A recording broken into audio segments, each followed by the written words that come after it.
So today, we're drinking mead. Right now.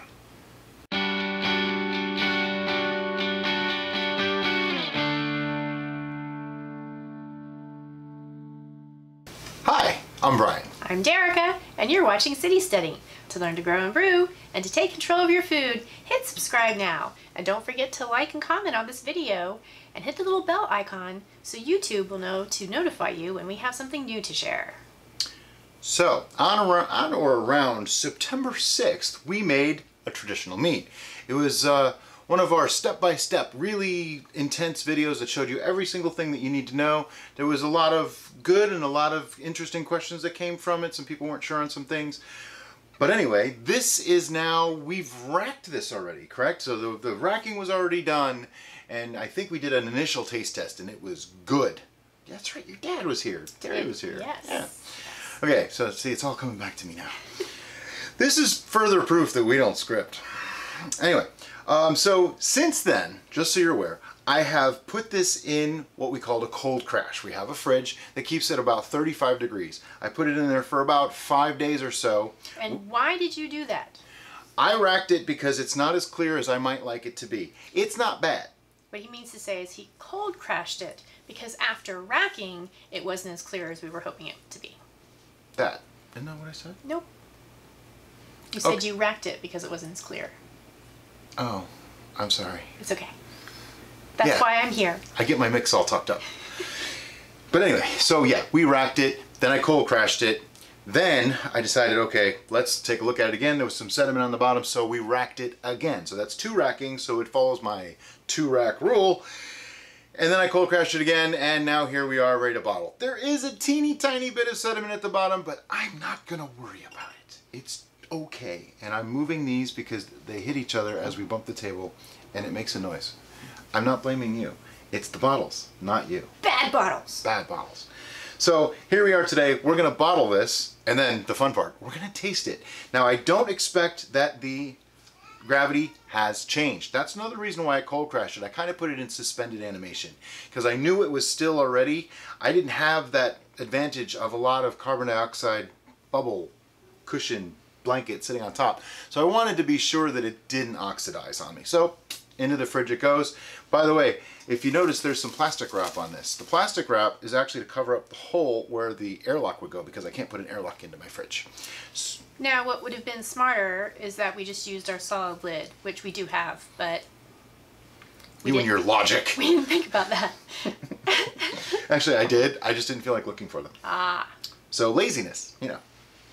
Laziness is the mother of invention, right? To assist with our bottling procedure, we are going to be using our trusty paint can. From the living room that we have yet to paint. Yes. Which will be this pretty green color, if you can see that. Yeah, with white trim and the brown floor. Anyway, because elevating this, similar to when you're racking, does assist when you're bottling as well. Now, there's going to be a little bit of movement going on here as we do this, because really I need the bottle to be lower than the lowest point of this, so I might have to move around a little bit. Are you going to take a reading before or after bottling? I'm going to take a reading right now. Excellent.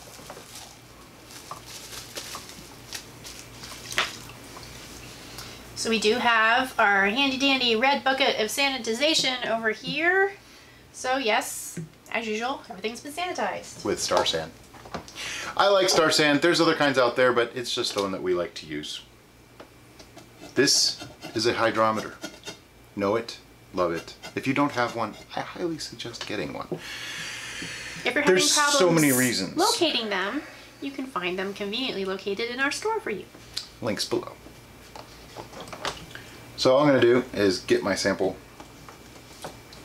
Okay, so that's full.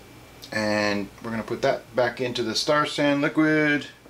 Put our test tube down. Drop the hydrometer in. And what I'm actually hoping that it says is like 1034, which is what it was a week ago.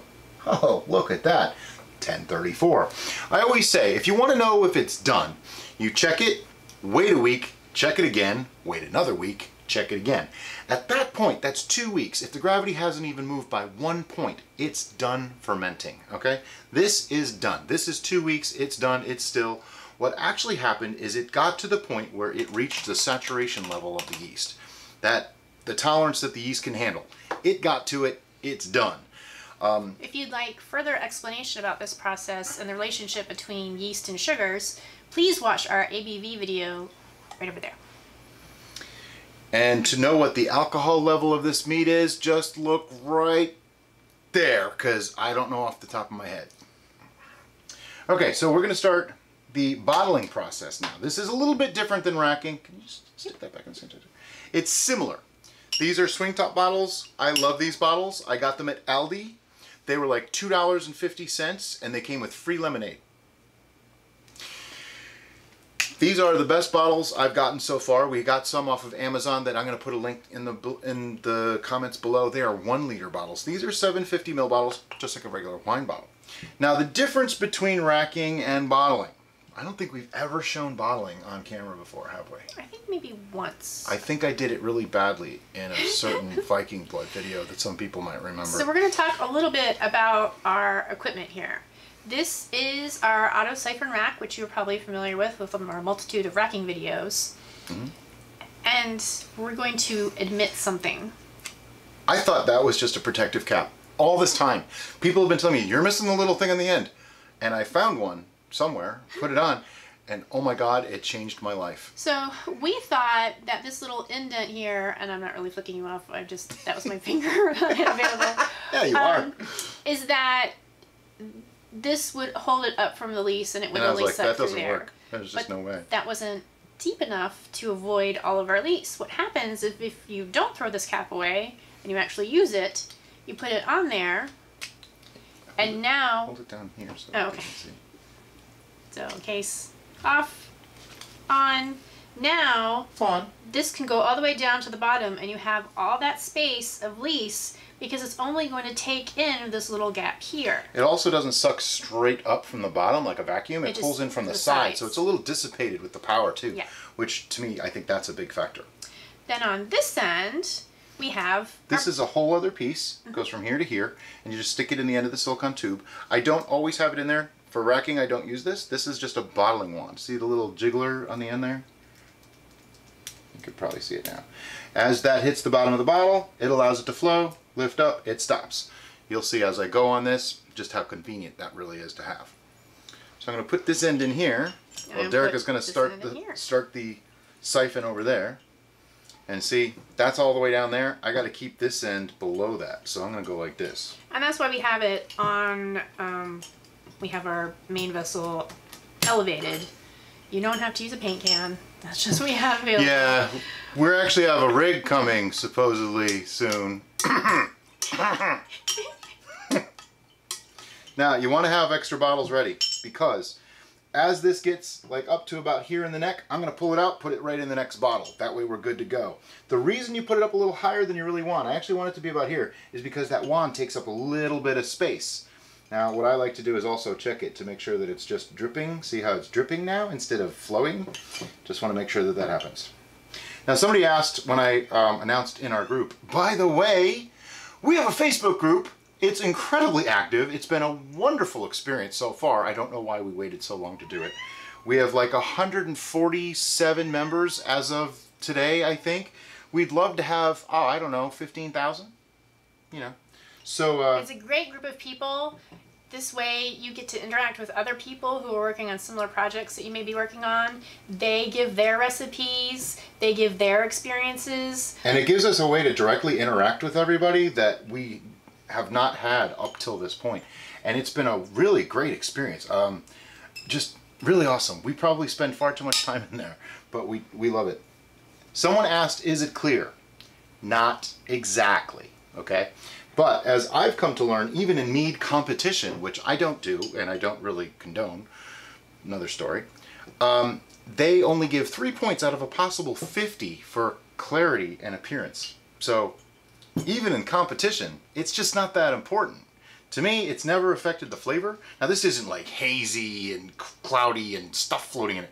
It's just a little cloudy. It's not that big of a deal. I care about how it tastes.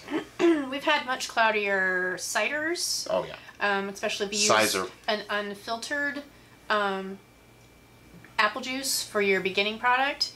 that didn't clear out, so how did you expect it to clear out for your final fermentation? But in our experience, cloudiness does not equate quality of taste. Nope. Whether good or bad. Nope. Now, the trick to this is having two people.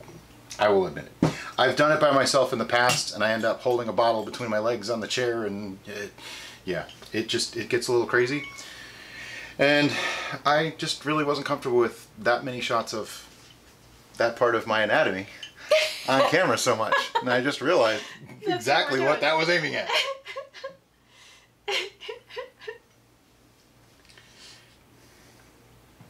That might get edited out. That might be your bloopers. There we go.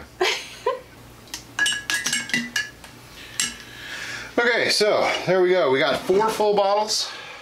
I'll line them up here. 4 full bottles, and we got this half a bottle. This half bottle is going to get drank right away. These other 4, I'd love to say that I'm going to age them, but I'm probably not. 1, I'm going to put away. I'm going to say that right now. Maybe even 2, and then we'll drink from these 2. Savvy and Ben, when we see you guys next Sunday. Actually, it's not next Sunday, is it? It's this coming Sunday. It's this Sunday? In just a few days, yeah. Oh, wow. We'll probably be bringing one of these along. And the other one. What other one? Anyway, so moving on to the next part of this. Now we've shown you how to bottle. Now we're going to show you how to drink. The fun part. And it's already chilled because it's been cold crashing. Fawn, you don't get any. Yeah, Fawn doesn't deserve any mead. She does need to be quiet, though. See, now in the glass, it looks a whole lot clearer to me. That. When you look through it this way. Let me hold it up to the camera. It's not perfectly clear, I'll be totally honest with you. But this is, what, 8 weeks old now, I think? Yeah, 9/6, so today's 11/7. So it's 8 weeks old. It's a pretty color. It reminds me of the color of, like, a white wine. Yeah, it very much looks like a Chardonnay. Just a slightly cloudy Chardonnay. Yeah. But that, again, that amount of clarity doesn't bother me. The aroma, I'm getting that slightly spicy note. I'm getting, obviously, honey. Yeah, the spicy note for me reminds me of citrus. Now, I'm not sure I'm smelling citrus. I think it's just reminding me of the combination of spices with citrus. I think what it really is if you think of honey, honey can be a very deep, rich thing. It can also be kind of a light floral thing. Yeah. I'm getting the lighter floral Yes. notes of the honey. Yes. And that's probably what you're thinking of with the citrus. What honey did we use with this one? Do you remember? This is Jim's honey. Oh, okay. Um, So this is a wildflower honey. Yep. It was whatever his bees could find in their St. Pete area. local apiary. Now, an interesting note about honey, we have read that for most flavored meads, like if you're going to do a mellow or something like that, they suggest using a clover honey because it is supposed to have the most neutral of flavors. Yeah. This isn't a mellow. No. This is just a straight up No. mead. This, if you recall from the video, the making of it, actually has what I call my tea in there, which isn't really a tea. Somebody corrected me on that, but I don't remember the word that they used. S something. I'll probably look it up and put it right here. But it was black tea, which is actually real tea, orange peel, and raisins were put in this. Mm-hmm. And it's, like I say, it fermented for about 4 weeks. Then I racked it, cold crashed it, racked it again, and then cold crashed it again, and then we're bottling it today. So this is 8 weeks old, and at 4 weeks it tasted nice. It did ferment down a little bit more from where it was at 4 weeks. Okay, this was with Nottingham yeast, which there was some debacle as to whether I have the 14% Nottingham or the 9% Nottingham. Fairly certain I have the 9% because I think this went to just over 9%, but it's going to be here again. And I'm ready to drink this. This has a beautiful bouquet. It really, you could sit and smell this all day. I've It's been lovely. critiqued because I've said that mead smells like honey. But it does. But I tend to smell things, perhaps a little to the unusual extreme. I've been criticized that would you stop smelling things? I actually get a little bit of caramel, like almost not smoky, but... We've mentioned it before, can you smell sweet? But the scent that honey gives off that makes your brain think sweet, I'm definitely getting from the aroma off of this. It's a very... And so, like, my taste buds are preparing for sweetness. They're pretty excited. This is a really good smelling mead. Probably one of the best smelling meads I've had. All let right. alone just You ones ready? I've made. Yeah. Shanti.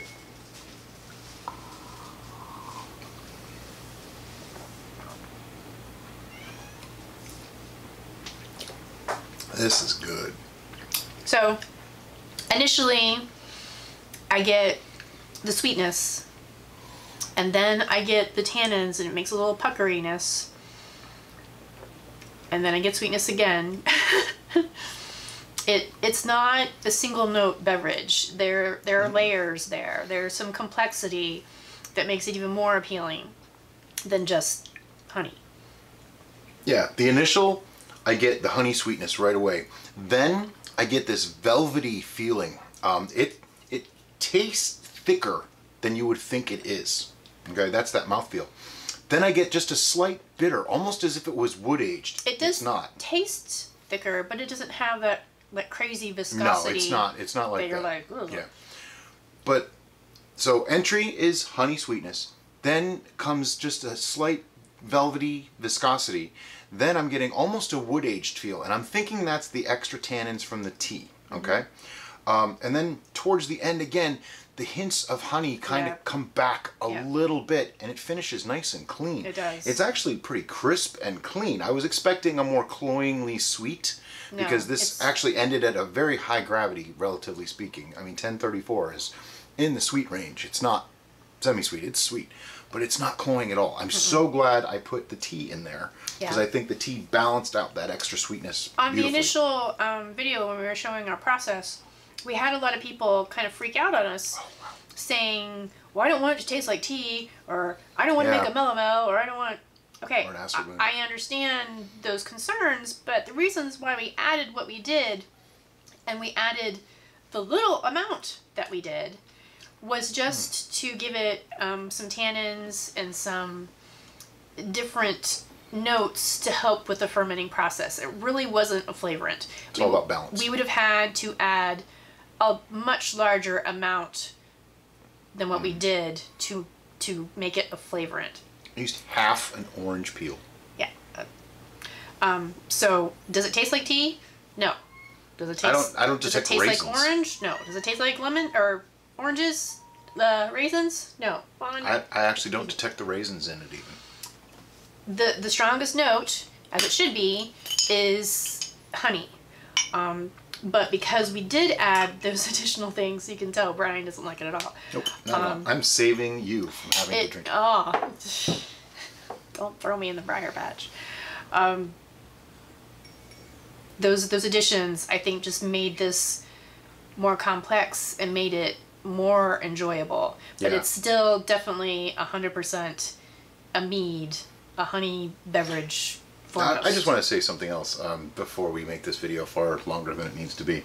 This is what I call a traditional mead. Now, traditional mead has been bandied about by a million different people, and it means a million different things. To me, a traditional mead just means it's more of a basic mead. Okay, I probably could have called it a basic mead rather than a traditional, because it does have a little bit more than just honey, water, and yeast. But in the end, it's meant to be the representation of what mead is, a honey wine without much adjunct added to it. Okay. However, I don't personally believe back in the day much mead like this was actually consumed. I think they would have thrown in sticks and twigs to add different flavors, herbs in them, berries, whatever they had. I don't think our names today like melomel and acerglyn and metheglyn are so clearly defined. I think they might have just made mead, which meant honey with a bunch of berries with some herbs and things like that in it. So they were kind of a culmination of a lot of things. Keep in mind, a lot of the nomenclature for mead didn't come about until after the Vikings weren't really a thing anymore. So I don't think a lot of the names were made by Vikings. I think a lot of it was made by Norse people and other people around the world who came up with names for these things because, you know, we as people just like to classify and name things. But this was my idea of an interpretation of a basic mead that just really is all about the honey, all about what the honey can do. And wow, this is good. If you haven't made this yet, please do. I've had 4 or 5 people already tell me that in the comments and on our group that they made it and they loved it. I was a little jealous because they were drinking theirs before I got to drink mine, but you know, such is life.